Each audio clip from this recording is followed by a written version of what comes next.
यामध्ये आपण डीएमआर मध्ये वेगवेगळ्या जागा निघाल्या आहेत हे तुम्हाला सर्वांनाच माहिती आहे आणि वेगवेगळ्या पोस्टसाठी वेगवेगळे जे काही पोस्ट आहेत त्यामध्ये नॉन टेक्निकलमध्ये मराठी व्याकरण हा कंपल्सरी आहे. मराठी व्याकरणाचे जे काही क्वेश्चन्स आतापर्यंत विचारले गेले डीएमआरच्या एक्झाममध्ये त्याची सिरीज मी तुमच्यासाठी घेऊन आले. म्हणून विद्यार्थ्यांनो तुम्ही हा व्हिडिओ शेवटपर्यंत पाहायचा आहे आणि जर कोणी आपल्या पेज नवीन असाल तर पेजला फॉलो करायचं आहे. अशीच माहिती तुम्हाला इथे मिळत जाईल.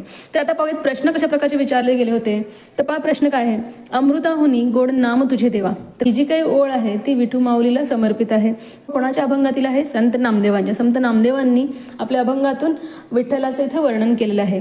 तर काय वाक्य आहे पहा. अमृताहुनी गोड नाम तुझे देवा वरील वाक्यातील अधोरेखित केलेल्या शब्दाचे समानार्थी शब्द सांगा. तर इथे आपल्याला समानार्थी शब्द सांगायचे अधोरेखित केलेले शब्द. आता अधोरेखित केलेले शब्द कोणता आहे? अमृत. मग अमृत समानार्थी शब्द कोणकोणते असतात? आपल्याला 4 पर्याय दिले जातील त्यातील आपल्याला योग्य पर्याय निवडायचे आहे. अमृत समानार्थी शब्द येतो सुधा. सुधा हे अमृत समानार्थी शब्द आहे. पियुष आणि संजीवनी. तर हे आहेत अमृताचे समानार्थी शब्द. तर हे आपल्याला चांगल्या प्रकारे लक्षात ठेवायचे. मग अमृताचे विरोधी शब्द येतं विष. आणि त्याचप्रमाणे पहा आणखी कोणत्या प्रकारे प्रश्न विचारला जाऊ शकतो. तर हे जी काही ओळ आहे या ओळीतील अलंकार देखील विचारला जाऊ शकतो.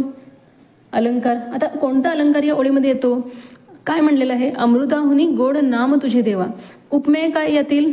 देवाचे नाम. देवाचे जे काही नाव आहे ते आहे उपमेय आणि उपमान आहे अमृत. उपमेय म्हणजे मूळ वस्तू आणि उपमान म्हणजे गुणांनी अधिक असणारी वस्तू असते. मग इथे पहा या ओळीमध्ये उपमेय हे उपमानापेक्षा श्रेष्ठ आहे असं वर्णन केलेलं आहे. म्हणजे देवाचे नाव हे अमृतापेक्षा श्रेष्ठ आहे, गोड आहे असं वर्णन केलेलं आहे. म्हणजे इथे कोणता अलंकार होतो? व्यतिरेक. तर इथे व्यतिरेक हा अलंकार होतो. कारण उपमेय हे उपमानापेक्षा श्रेष्ठ आहे असं वर्णन केल्यावर व्यतिरेक हा अलंकार होतो. आणि जर आपल्याला अलंकार विचारलं तर आपण व्यतिरेक हे सांगायचे. समानार्थी शब्द तर आपल्याला माहिती आहे सुधा, पियुष आणि संजीवनी. तर आता परत पुढील प्रश्न. द्विज समानार्थी शब्द. तर विद्यार्थ्यांना समानार्थी शब्दावर भरपूर प्रश्न येतात म्हणून आपल्याला जास्तीत जास्त समानार्थी शब्दाचा सराव करायचा आहे. काल मी स्टोरीमध्ये पोस्ट केले होते ते समानार्थी शब्द तुम्ही महत्त्वाचे जे काही समानार्थी शब्द आहेत ते मी तिथे पोस्ट केले होते ते तुम्ही पाहायचे आणि सेव्ह करून घ्यायचे आणि सतत वाचन करायचे. तर पहा द्विज म्हणलेले आहे. द्विज समानार्थी शब्द काय काय येतात? तर पहा द्वि म्हणजे दोन, ज म्हणजे जन्मलेला. दोनदा जन्मला. द्विजचा अर्थ होतो दोनदा जन्मलेला. मग दोनदा जन्मलेला काय काय येतं? दात. त्यानंतर ब्राह्मण. त्यानंतर पक्षी.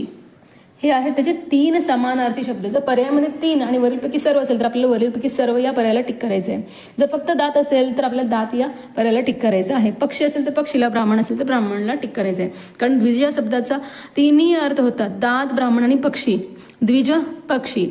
म्हणूनच पक्ष्यांचा जो काही राजा आहे गरुड त्याला द्विजराज असे म्हणतात.